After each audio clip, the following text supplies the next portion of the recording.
Hey, that really is a cool effect. Hey folks, welcome back to another video. We're going to go ahead and consider this one video 2 on the 97 Valkyrie. Normally I would just do this one in video 2, but we're not to the point where we can get the carbs back on and run this for you. That's going to be in video 3. We're pretty much stalled right now because we've got other things going on. This video is going to help explain some of those, but the thing that of course has distracted us the most has been the hurricane. We fared pretty well considering other people didn't. So our thoughts are with those folks that are less fortunate than we are and haven't really had a good time with this storm, like up in North Carolina, South Carolina, Georgia, and Tennessee and so forth, that have really gotten their butts kicked by this. Again, our thoughts are with you, and we just hope that everybody does the best they can possibly do to recover from the storm and get moving forward with their lives.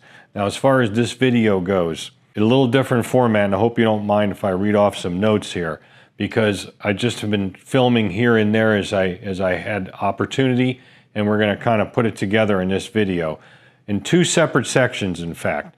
Now, the first section is kind of an overdub of some footage that I shot at various times, and I'm essentially going to call that one the 6 tips section. So it's a 6 tips for making your life easier dealing with Valkyrie carbs. And the second section is really all about the carbs and how we found them, the condition, some tips on cleaning and inspection of the carbs, and also some major air cut valve drama, which is part of the reason why we're not up to the point where we can run this, because we're waiting on some parts, which that'll all get explained in that section. The other thing I wanted to tell you was I mentioned in a previous video about possibly doing a trip out of state and maybe even going to Barber Motorsports Park. That is not going to happen because of the storm damage that we've gotten here, again, which is fairly minimal, you know, as far as property damage goes. I have a lot of cleanup to do, but the main problem is based on the forecast models, which those solutions verified, there's another one brewing, and so it looks like we're going to get another hurricane around October 6th, 7th. If that's the case, I don't want to be out of state, so I've had to cancel all that travel. You know, it's the way it is. So let's go ahead and get on with the video. I hope you enjoy it and get something out of it. It's the best I can do right now until we can kind of move forward, get the carbs back on the bike, fire this thing up, and get this out the door. There's also some major changes coming up the way I'm going to be doing business around here. That'll be forthcoming in a different video. Not the best news, but it's news nonetheless, so we'll share it with you at that time. So we'll see you at the end.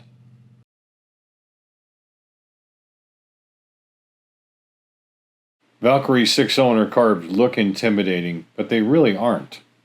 So what you have here is really 4 carbs and 2 carbs separated by 2 brackets. And you can deal with them this way both in disassembly and reassembly. So you can see you have 4 carbs here and then 2 carbs at the end. And the 2 carbs are outside the brackets. So when you look at it that way, it simplifies things where you have 4 and 2. And the only thing really that is common between them are the things that are common between them. In other words, the things that connect them together, or the things that are connected to each side, like hoses and brackets and linkages and things like that. So when you think of it that way, it's just not terribly difficult to conceptualize in your mind that you can easily take those 2 end carbs off and then deal with the 4 in the center.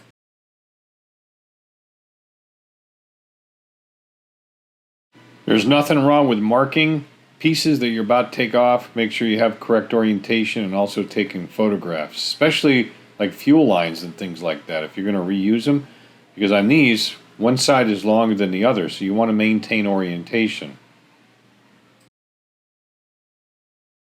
One thing that's imperative to do is to tag the carb bodies before disassembly starts. Now right now I'm taking off some different pieces, and I've already tagged the carb bodies by taking the slides off, and I'm using a piece of aluminum that I've stamped 1 through 6 with a mechanics wire in each one of the carbs through the little hole, one of the holes in which that holds the caps down for the diaphragms. And that's a really good way to do it, because if you use like magic marker or tape or something, it's most likely going to come off in whatever cleaning solution you use, like a ultrasonic cleaner or something. This is really, really critical. You have to keep the carb bodies organized as far as the number goes, because otherwise you're going to lose track of them, and it's going to be about 10 times more difficult to put them back together. And I can't overemphasize the importance of taking photographs as you go. Everybody's got a camera, smartphone, camera phone. Take photographs. Anything that looks like something that you might have a little trouble with either remembering where it went or a little complicated piece or something, take some detailed photographs of it, and then you'll be able to remember. Because if you're seeing it and photographing it, then you have a picture that you can refer to. It's especially helpful when you get to the point where you're working on the other side of the carb. So you just take them and you flip them over, and now you got to deal with something on the bottom, which is totally different than on the top.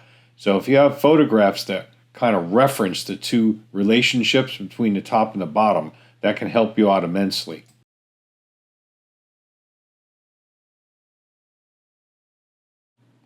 No such thing as being over-organized. Organize, organize, organize. I take a baggie for each carburetor, label 1 through 6, and even the screws that come out of that particular carburetor go in that baggie. And the screws, of course, can be put in any carburetor, but I always put them in the same baggie. It's just one of these things I do. It's a muscle memory thing. That way, whenever you take carburetors apart, unless you have a single cylinder with one carb, I guess it doesn't matter too much then. But with multi-carb situations, you definitely want to organize your parts and make sure you know which carb they come from. Float bowls in particular can be different. In other words, they only go on one particular carb, so keep that in mind because it's real easy to put a float bowl on and it's the wrong one and the drains are pointing in the wrong direction, especially when you get to jets. Now, on this particular bike, it's not the case, but on some engines, you may have a situation where the jetting is different per cylinder, like front and rear cylinders. So you got to keep those separated, like Honda Shadows and things like that, the V-twins. So you want to make sure when you get to the jets in particular, you put them in a baggie that's labeled for that particular carb. At least until you know 100% that all the jets are exactly the same. Then you can intermix them or intermingle them, especially during cleaning, because you don't necessarily have to clean each carb jets separately. You can put them all in a bunch, as long as they're exactly the same jet number and size for each carb. And even though on a Valkyrie, they are all the same, I still do that because it's just good practice to get into that habit.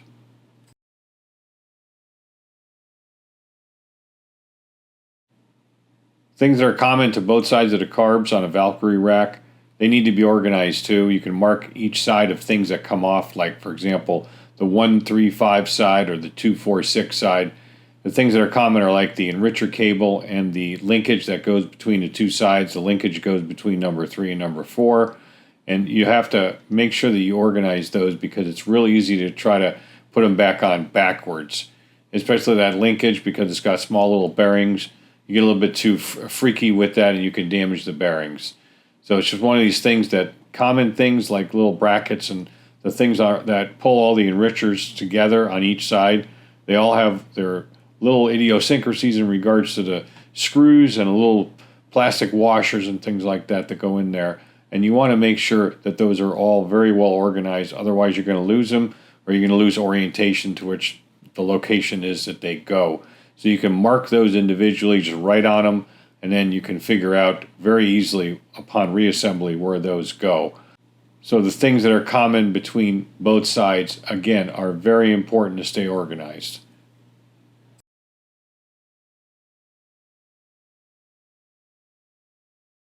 Two main areas you got to be really careful with is taking this crossbar out. This crossbar has little bearings in the end of it. And the bearings fit over little pins that are on a linkage on number 3 and number 4 carbs. And of course that crossbar transfers movement from one rack side to the other because the throttles are connected to number 3 carb. There would be no way to operate carburetors on the other side without some sort of a linkage connection, and that is it. So right here I'm taking out the cotter pins. Get this out. Just be really careful. Do not reuse the old cotter pins. Red Eye Tech sells a kit that has the cotter pins and all little plastic washers and metal washers. So I'd recommend you get that from him. And then just get the thing apart as carefully as possible. It's real easy to damage those bearings, and it is real easy to bend the little pins that are on the linkages on the carb itself. And of course, it's real easy to bend the linkage too. And if that happens, you can be in real trouble. So just be real careful with this part of the operation. Since we're talking about that linkage that goes between 3 and 4, here's a good way to maintain the orientation of the little spacers and plastic washers and the metal washers that come off of that. That goes on little pins on number 3 and number 4 carbs, and their orientation is very specific. So if you take them off and just put them back on the linkage with a wire tie like that, then you're sure to have them in the right orientation, and just do both sides that way when you reassemble. But before we can get all warm and fuzzy or He-Man, depending on the condition, splitting the carbs out, you got to go ahead and get these adjuster springs and any other type of spring between the carbs out. You're not going to be able to get the springs that go between the linkages of the carbs out until you start spreading them apart. But the little adjuster springs you can absolutely take out. Back off the adjusters a couple of turns with the carbs upside down. Reach in there, a little screwdriver, and then pop them springs out. It's also a good idea to put this in a tray. If you have a big tray, it might prevent the spring from going AWOL, because they can become Jesus springs and fly across the shop. Next thing you know, you can never find them again. They'll be in the dryer with those half a dozen socks that you lost. But for now, you're not going to be able to find them. So basically, get those springs out of the way. Then you can get into the situation where you're going to be maybe saying a couple of potty mouth words, or it might go pretty easy to split the carbs apart, which we're going to get into right now. So you just break loose those nuts. They're going to be stuck probably on one side or both, but you'll be able to break them loose and at least get one side out. Both preferably, because you may have to bang the studs back and forth with some sort of a brass hammer or something that won't damage the threads, because they're most likely going to be seized up in there. And we're going to see that here in a minute. This rack was not too terribly bad to get apart compared to the last one, but there's almost always a couple of carburetors that do not want to play nice with you and don't play well with others when it comes to splitting them apart. Okay, remember when I talked about 4 carbs versus 2 carbs? Well, this is where that comes into play. So we're going to do those end carbs because they're easier. But here's a pop quiz. What carb am I working on right there? And I'm turning with my left hand, I'm undoing that nut. What's that number carb? Is it number 2? Is it number 4? What is it? Well, you can tell right off the bat that that's number 1, because the carb rack is upside down. Now, if we flip that carb rack over right side up without turning it like 360, in other words, just flipped it 180, so it's right side up, we would be working on number 1. Right now, I'm putting a wrench on the end of what? Number 5, because that would be on the right side. So we're going to take off number 1 and number 2, because those are the end carbs that are outside those 4. Remember, the 4 are surrounded by 2 brackets. We might as well just take off the easy ones first. But we're going to need a little bit of penetrating oil to do that, and then we'll be able to get that one off pretty. Little PB blaster to the rescue. And then we're going to go ahead and wiggle that guy off. And remember, there are springs between the carbs as well. Those areas where the adjusters are and the actual throttle shaft, that end of the throttle shaft, there are springs between the 2 carbs, or any particular 2 carbs. I'm taking it out right now. Make sure you set that aside and do not lose it. That's different from the adjusters or the synchronizer springs. What's going to hold you up here most likely is the O-rings on the fuel joint and the vent joints. And that is a vent joint right there. I'm going to shove that over to the side, and you can see the fuel joint is still sticking out. I have not pulled it out yet, and we're looking at some corrosion that's on one of the studs right there, which is what gives you most of the trouble on the hard parts to get things apart, is the corrosion on the studs and the pins. Okay, now we're going to do number 2, which is going to require just a little tappy tap tap to get it moving. Just be very, very careful. Take the spring out. Once you get a little space, you can get a thin blade screwdriver in there and pry a little bit. Just be real careful with it. A little penetrating oil and some patience. Take your time. Slide her off. And you can see, of course, where I'm going to point to the corrosion on the studs. That's usually what's holding you up.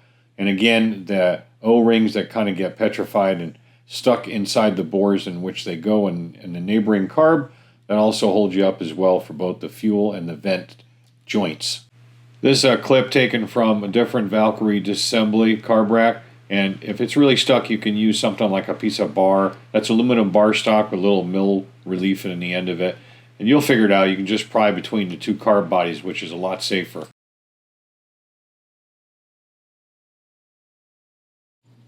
So you got your carbs apart now. I'm not going to show all of it, obviously, but you kind of get the idea. It's time to inspect, inventory, and organize. Inspection. Make sure you have 4 of those studs right there. It's real easy to bring one over to the bench grinder, you know, where you have a wire wheel to clean off. You get a phone call and you leave it there. And then you can't get back to the bike for 2 weeks, and next thing you know, you're like, why do I only have 3 studs? You know, things like that. You want to inventory. You want to make sure all the parts are there, because you're going to have to go through them and clean them or prep them anyway.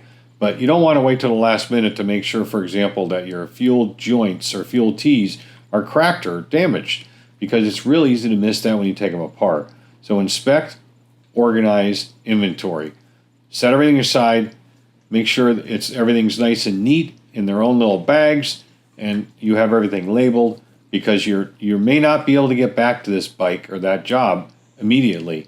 And this will just help you if there's a little bit of a delay, like you're waiting on parts or you go on vacation or something. It's just the right way to do it. Inspect, inventory, and organize. All right, folks, in the opening clips on this carb detail, this is what I found when I took the float balls off. You can see this is with everything installed, including the gasket. And I can tell you right up front that those aftermarket Chinese gaskets were actually starting to melt. All that stuff you see around the edges is actually goo. I got a little better shot of it here coming up, perhaps later on in this section as well. I have some other stuff. So you can see the center area, in which I'll zoom up here on in a second, while jets are, is pretty gnarly. But I mean, just take a look at that edge around where the float bowl seats against that gasket. It's just absolutely dreadful. All right, so here's that area with the float taken out. You can see a little bit better, and you can see a little of that goo down that bottom edge above the standoff for the slow screw or the fuel screw. Speaking of the slow screw or fuel screw, you can really tell amateur 101 class was attended by whoever worked on these carbs, considering they just slotted a fuel screw that's supposed to take a D tool instead of using the proper tool in the first place. That really bothers me, and they didn't even do a good job of it. So I wanted to mention that while it happened to be in shot. All that stuff was just goo, like melted goo, because again of those crap Chinese float bowl gaskets. But you can tell those jets, the one at 9 o'clock is the enricher jet, the one at 12 o'clock is the main jet, and the emulsion tube, or I should say jet needle jet underneath there, and also the slow jet, or whatever you want to call it, pilot jet, is at 3 o'clock. The shorter one, those were all plugged up with all that junk, because anything you see inside carb like this that's on any external or outside part of something inside the carb is most likely on the internal circuits as well. And that was pretty well demonstrated by the way the float bowls looked.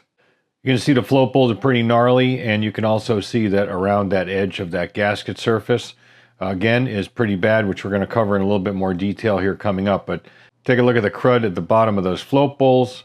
Again, anything you see inside there, you have to have a reasonable suspicion that it's inside the carb circuits blocking stuff off, as well as being on these internal flat surfaces and so forth where the fuel has accumulated. All right, so here's a little bit better close-up, as promised, of that melting, gooey float bowl gasket O-rings, the Chinese junk that was put in this carburetor by the last people that worked on it. I mean, that's pretty nasty. When you take it off, it was like chewing gum, you know, stretching out like just gooey ooey. And so that's why you don't use junk parts like this, folks. You just don't use them. Here's just another shot of the same where you can get a better picture of it. You can see that gooey ooey stuff is actually on the side of the floats themselves. I mean, it gets everywhere. It's kind of like using Never-Seez, or better yet, Permatex. That is not Permatex, by the way. I thought it was originally. That is the absolute disintegration of these cheap Chinese O-rings, float bowl gaskets. So again, that is not Permatex gasket goo that was put in there. Like I said, I thought it was at first. It is not. Those things are just decomposing right in front of us.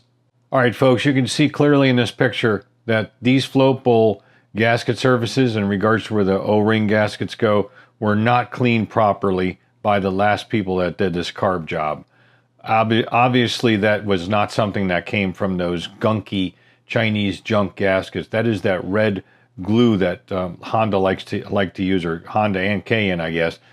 I think they got together just to make it difficult for us 20 or 30 years in the future, but I digress. Anyway, that gooey stuff, or that reddish stuff that generally is kind of gooey, This stuff was rock hard on these. Usually you can soften it up pretty good with brake clean or carb clean, but that stuff is pretty hard. So you need to get all that crap out of there before you put new gasket O-rings in. And I'm really surprised these were sealing up in the first place. Not cleaning that out is a huge no-no. So this is after 2 rounds, 10 minutes each round in the ultrasonic on the float bowls themselves. And you can see that most of that crap is still there. So sometimes you got to get a little aggressive with this stuff. I know I've said in other videos, do not use metal tools, except in maybe the corners, the edges. But if you cannot get that stuff out with solvents and you cannot get it out with any other means, you're going to have to get a little bit aggressive with it. And that means using some sort of a harder tool, whether it's brass, copper, or anything like that. You try to use the least aggressive as you can and work your way up. But that stuff was definitely in there, and again, it has to be removed. It's got to be out of there. Here's something you could try. Make sure you wear eye protection. These Dremels throw these little brushes around pretty good as far as little bits off of them. But you can use a little brass brush like this, a little thin one, in those grooves and get quite a bit of it out. And then you can just pick the rest out very carefully with a little pick tool or something. And I'll show you what you can do to kind of help prepare the surface or repair the surface from all that brushing and scraping. But like I said, you got to get it out. It's got to be clean. So what you can do is you can take a cotton swab like this and some metal polish. I use Brasso, and then I go through the groove after I do kind of aggressive cleaning like this. I mean, there's really no way around it. You got to get the stuff out. It's inevitable you're going to cause a couple little scratches. You can also test the sealing of it, as I showed you in previous videos, which I'm not going to show in this video. But you can go ahead and clean all that out as best you can. Polish it out best you can. And hopefully you're not going to have any problem with an actual OEM float bowl gasket. And even if there's a couple little scratches or something, you should be all right. So this is just another way you can do it. And also the little abrasive in that compound, like Brasso and things like that, does help to get some of the stubborn stuff off, but it won't get all of it off. You're still going to have to scrape some of it. All right, folks, this is what your float bowls should look like when they're cleaned. They have to be really pretty much spotless. Now, around that float bowl groove, you can see as I kind of move this around in the light, it's not 100% perfect, but when you go around with that polish, it kind of blends that in, takes out any fine scratches, and you're not going to have any problem with an OEM float bowl gasket. So I mentioned this in other videos. This is extremely important. This is the port in the side of the carb where either a fuel joint or a fuel T goes in. That surface in there is where the O-ring seats. And you can see there's some corrosion right there. All that needs to be cleaned out, and it really needs to be spotless. If there's a little corrosion in there, like a little bit of pitting, don't worry about it. Unless it's really bad, then you may not be able to worry about it anyway, because there's not a whole lot you can do about that side of the carb. But first, let me show you how you can clean these ports up, if you will, or these little bores where the fuel joints and T's go in. I like to use some metal polish, like I'm showing you here. That works pretty well. And if you polish that out long enough with a cotton swab, it's a little harder to get the ones that are deeper in unless you have a little bit of a stronger swab. You can get them with wood sticks. Those are a little bit better. But if you kind of brush that around in there and polish it out, you can get a lot of that out of there, even that crusty stuff. And it polishes that spot so it makes the O-ring go in there easier. And in my opinion, it's just a better surface finish for the O-ring to seat in. So there's a finished result of polishing that bore out and cleaning it real good. It ain't perfect, but it's a hell of a lot better than it was. And that'll take an O-ring, an OEM O-ring on a fuel joint or T quite well, and it won't leak. I can almost guarantee that. So that's really what it should look like. So while you're at it, it's not a bad idea just to clean off the surfaces on the car body side where the float bowl gasket seats. Because you can see before there was some nastiness and gnarliness there. And what I'm using here is I'm using some 600 grit or 800 grit wet or dry, works pretty well, and some silicone spray as a lubricant. You just go through and kind of clean that off. It gets all the grunge off, and it gives you a good surface finish on the face of that car body where the float bowl gasket seats. So it's just an idea, as opposed to using a scraper tool where you can really kind of damage that and cause a leak. This is unlikely to cause any leak, and it works really well.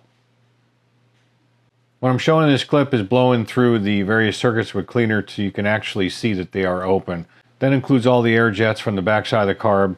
You spray through where the slow jet or the pilot jet goes, and every other circuit, and then blow it through. And in a moment we're going to cover those 4 little tiny holes that are behind the throttle plate, part of the slow circuit for the transition side of idle to throttle on these CV carbs. We'll do that in a separate clip. But you can see here it's blowing out through the slow circuit. It's blowing out through other circuits to make sure that everything is absolutely clean, and then blow it through with compressed air. Just don't blow through where the float seat is, because you might blow that little filter off that is on the back side of the float seat. Just use low pressure air there. In this video I'm blowing into where the slow screw or the fuel screw goes, and I have the throttle plate held open, and I'm making sure that those 4 tiny little holes that live on the bottom of the carb bore that is behind that throttle plate. You normally can't see them unless you open the throttle plate up. I'm making sure those are open by blowing solvent through, in this case brake clean. You can see it spraying out. So once you're finished, you want to give these carbs another clean by just kind of dipping them in something or washing them out with a little bit of soap and water. In this case, I'm just dipping them back into the ultrasonic without it running. It's not turned on right now, trust me. I don't want to ultrasonically, boil up my hand. And I'm just dipping it around, swirling around in what is a 30% solution of simple green to water. And it's at around 50 C, so it's going to get in there and kind of flush all the little fibers out from the cotton swabs and any of that brass. So then I'm going to give it a good wash in clean water, and then dry it off gently in some place on the carb with compressed air, and other places a little more aggressively, and blow everything through until the carb bodies are spotless. All right, folks, we're going to take a look at the aluminum fuel joints, and I'll show you a glimpse of the plastic one. That's a fuel T. You can see here in the plastic fuel T, you've got O-rings that are pretty much trashed. I'll show you those removed here in a moment, but it's the aluminum joints that I want to speak of here. I'm going to show you first, though, the O-rings after they're removed. Now, they pretty much fell apart taking them off, but you take a look how bad they are. Now we're going to take a look at the aluminum fuel Ts in a little bit more close view, because they're pretty scrapped, and we had to go ahead and make 2 more. All right, folks, you can see these O-ring grooves are completely trashed. I mean, they're just absolutely trashed. There's really nothing left to them. There's no saving them. You try buffing that off, and it's just corroded metal underneath, all rough. So there's no way those are going to seal off, even with brand new OEM O-rings. So we went ahead and I made 2 new ones, exactly the same, which I'll show you here in a second. And we solved that problem that way, because these straight ones are pretty straightforward and simple to make, so I just went ahead and did it.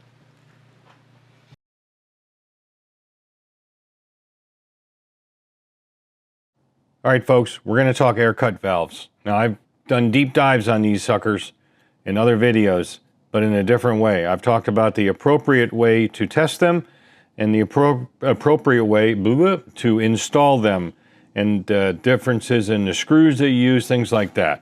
I'm not going to cover any of that right now, because we have a different problem with this that I've never encountered before. We have 6 bad air cut valves, 1 on each carburetor. These are externally mounted, obviously, as you can see. There are a couple of different types on these K&N carbs depending on the application. Some are internally mounted, where there's a little cover, and then there's a diaphragm with a spring inside that little compartment underneath the cover. These, of course, are totally externally mounted.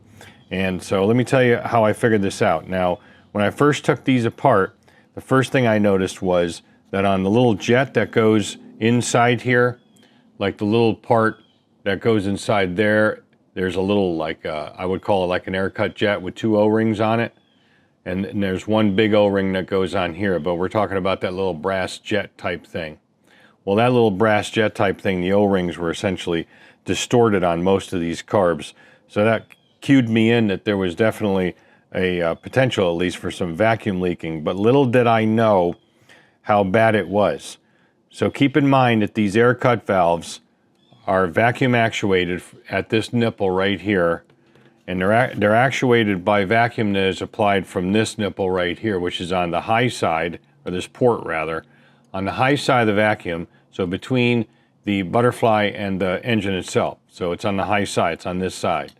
So that guy right there has a 3.5 mil hose that goes down and goes over this nipple right here. And that's how it's actuated. So I went to test these the other day, and I pulled a vacuum, and 4 out of the 6, the one labeled B like this, 4 out of the 6 they would not hold a vacuum whatsoever. They were just passing through air. All right, folks, future me coming to you to re-edit a section of the video where we got up to the point where I was talking about these things not holding a vacuum. In the middle of testing this, my vacuum pump that I had, which was identical to this, took a dump. It just would not hold a vacuum when you did this. This one will. You just have to keep good pressure on it. It wasn't doing any holding of any vacuum whatsoever. So that piece of crap met a particularly horrific and traumatic fate by being launched at a high velocity and having a very sudden deceleration incident against the concrete. So now it's in a garbage can. I know, adolescent, but it felt good. So I got me another one of these. Cheap Chinese junk, because you can't buy anything good made in the USA. I would if I could find something. Even the Mighty Vacs are pieces of crap. I don't even know where they're made, probably China as well. But it is holding a vacuum, and I wanted to show you what these things are doing. The ones that will hold a vacuum but are not closing off properly versus the ones that won't. So this is the one that's not marked with the B, therefore it holds the vacuum on the diaphragm side of the nipple here. You said nipple. You can see if I can get this out of the glare, that this will pull a vacuum and hold it pretty much. And this is what you'd be looking for on all 6. And then you test these ports by just blowing through them with another hose to make sure they're closing off. I usually get them to close off about 17, 18, about right there. These won't on these 2 that will hold a vacuum, so these failed that test because of that. Now let's go to the one that won't hold a vacuum on the diaphragm side, the ones I labeled B. You can see what I mean with this. It just drops right down. Just falls to the floor, baby. And you can't have that. You can't have either scenario on these air cut valves, because this is a vacuum leak, a constant vacuum leak really, and the other side is sort of a vacuum leak because if it isn't closing or opening under the appropriate circumstances, it's bypassing and it's inducing a vacuum leak of its own. And now we return you to our regular scheduled program. So that is the problem with all 6 air cut valves. So I'm going to go over why I believe this happened and then what the solution is that I picked. Anyway, why did this happen? Well, you got to understand that these air cut valves, which mount right here on the side of the carb, and again are supplied from this vacuum port here to actuate the valve to control the flow between these 2 ports here. This side is directly attached to the air jet side. The air jet side of the slow or pilot or slow mixture, pilot screw, fuel screw, whatever the nomenclature you want to use is. The slow or pilot circuit this is the air jet circuit for it. So essentially, if you miniaturized yourself and went into this hole right here, and after going through the inside, hung a sharp left, you'd come out the air jet on the back of the carb, which is covered up by this cover right now. So here's what I think is what happened with these. Because the last shop that cleaned them obviously did not take them to bits like I have. There was no evidence of that. You could see earlier in the video those long studs that go between, hold the carbs together and neat down these ports here are all rusted. Everything's rusted together. The fuel joint, the fuel T O-ring, nobody in their right mind would put them back like that. They would never seal back up. So these carbs were not split. And you cannot get these air cut valves out of all the carbs at least. Maybe 2 end carbs you can, but you can't get them out of all the carbs with them racked together because the carbs are too close together. This would be the edge of the next carb right here. So basically there is no way you can get those out in situ. The carbs have to be split. So what does that mean? Well, somebody come through most likely with a can of carb cleaner, and with the float bowl off and all the other stuff taken off, that whatever they took off, I don't even know if they took jets out, you never know. They probably blew carb cleaner at a high velocity through the air jet here, and they probably blew it through the slow jet, and they probably blew it through the slow screw if they took that out. Maybe they took the slow jet out rather, blew it through that circuit. All these circuits are connected up here. And so what that's going to do is, if it's blown in this way or blown in that way, it's going to infiltrate these valves with carb clean. It's going to go right in, and the diaphragm's on the other side of this, and it's just going to get all over the diaphragm. What I mean by the other side of this is it's on the other side of these holes, in other words. So this is just going to infiltrate and soak that diaphragm full of carb clean. Then they put high pressure air through, maybe even through up here, thinking, oh, I'll just blow that out, blow this out, blow that out, and then they blow the diaphragms out, and that's probably what happened. I would say there's a 95 to a 99% chance that these air cut valves were perfectly fine before that last shop got a hold of this carb rack. Now, the cost of the OEM, the replacement air cut valves, is just a shade under 90 bucks a piece. $90 a piece for these times 6. I would be spending more money than all the money I have in the OEM and red-eye parts that I have to date as far as up to this point. These would cost more than that stuff. And I'm like, you gotta be kidding me. So I did some searching. My first inclination was to try to find some used ones on eBay. Good luck. You might be able to find a used carb rack somewhere. Good luck on that too, but if you can, you pilfer parts off with it. What I ended up finding was an aftermarket supplier out in California. For 1/3 the cost of that, they look exactly the same, guaranteed made in China, but the diaphragm and the assembly may be okay. The replacement valves come with what I'd call an air cut jet that goes in here, and it takes 2 O-rings. But the thing is, I'm not going to necessarily trust those because I do have a full set of the Honda O-rings for the air cut valves. So I think we're going to end up using those and ditching the ones that come with the replacement or the aftermarket valves. We'll also use the OEM air jet that goes in here, the air cut air jet, I guess, if you will, you want to call it that. I'm not really sure what Honda calls it, but I'm going to call it an air jet. And we'll use that with the OEM O-rings, which will give us more of a fighting chance with aftermarket parts. But that's the saga on these air cut valves, which, you know, I've never even had one bad air cut valve on a Valkyrie job, and now I've got 6. So that kind of those kind of numbers and percentages, well, the bottom line is there's got to be a reason for it. And I'm pretty sure that I've identified that, and that's the reason why you got to take these carbs to bits to really do this right. All right, folks, that's going to be about it. It's the best I can do on this one. I hope you got something out of it nonetheless. Learned something a little bit about carbs. I just wanted to share with you some of the things that I do and some of the hints and tips that I've come up with over the years doing these carbs, especially in the cleaning and reassembly part of it, which I'm not going to really show the reassembly of the individual carbs. That's already done. They're already reassembled and put over, wrapped up way back there behind me. Not way back there. It's not like this place is 100 by 100. Just over there, over my shoulder, boulder holder. Anyway, those things are over there and they're pretty much ready to go. So I'm not going to be showing any of that, but the next video we'll do some reassembly tips as far as putting the carbs back together.